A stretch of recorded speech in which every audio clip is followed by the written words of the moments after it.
Congressman Gonzaga kay Mr. Sa inyo po ba nag-reach out po sa inyo? Wala pa. The damage has been done, kaya tuloy ang kaso di umano laban sa DDS fake news peddler at saltikmayaw na si Kiko Barzaga.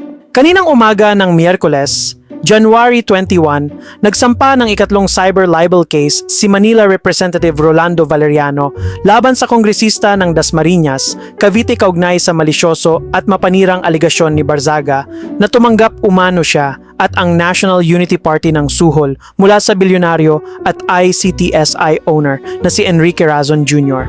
Wala pa. Tsaka the damage has been done. 16 million views. At ngayon, tingin ko, ang feeling nila, flavor of the month ng mga congressman, di ba? So, pangit naman yung gano'n, na kinakapitalize mo yung, di ba? Kung gano'ng sitwasyon para lang sumikat ka. Hindi maganda yun. So, yung lawyer ko, in-advise ko, at tanong ako sa kanya kung anong dapat gawin. Kasi sinabi naman niya. Kahapon naman, naghain din ng ikalawang cyber libel complaint si Deputy Speaker at Antipolo Representative Ronaldo Ronnie Puno laban kay Barzaga. Si Puno rin ang naunang nagsabi na wala na umanong karapatang makabalik pa sa Kongreso si Barzaga at bago matapos ang suspension nito, dapat muna itong sumailalim sa mental check-up para masiguro na hindi nga ito siraulo, gaya ng nauna ng nasabi rin ni Razon. Sana makabalik ka sa Congress kasi kami naman sa Congress, sa tingin namin, wala ka ng karapatan bumalik pa dyan. Kasi kung, maaaring pagpasensyahan na lang natin to kung talaga may diferensya, Pero kung wala, di talaga may criminal liability siya. Talagang tutuhanin namin siya. Samantala, nagbigay naman ng halatang hindi sincere na apology si Barzaga kay Razon na isa umano sa tumulong sa kandidatura sa Kongreso ng kanyang yumaong ama. Enrique Razon, apologies.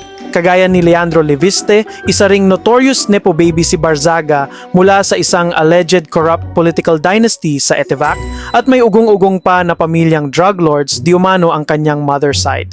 Inamin mismo ni Barzaga na ang kanyang mga malicious Facebook posts kung saan inakusahan niya ang bilyonaryo ng lantarang panunuhol o bribery ay pawang personal assumption lang niya mula sa tinatawag niyang moral perspective o personality ni Razon. Siguro magkakaroon pa ng Man enough. My appeal process, but from a moral standpoint, if that is going to be my punishment for making a statement on what I assumed of Razon's moral perspective or of Razon's personality, then yes, hindi tama lang na makasuhan ako dahil doon. Kung ano man ang ibig sabihin ni Barzaga sa terminong yan, mukhang mismong si Siraulong Barzaga lang ang nakakaintindi. My fellow citizens, I will be taking the Enrique Razon bribery case to court. National Unity Party Chairman Puno has filed multiple cases against me regarding my revelation of the hundreds of millions of pesos received by the National Unity Party's candidates during elections from businessman Enrique Razon. Pero hanggang ngayon, online pa rin ang kanyang mga mapanirang post. I will be presenting the evidence of my claims in both Congress and in court. Our country is controlled by wealthy businessmen, and Razon is the most powerful of them all. But good must always stand against evil. Isang indikasyon na handa raw siyang humarap sa mga reklamong isinampa laban sa kanya.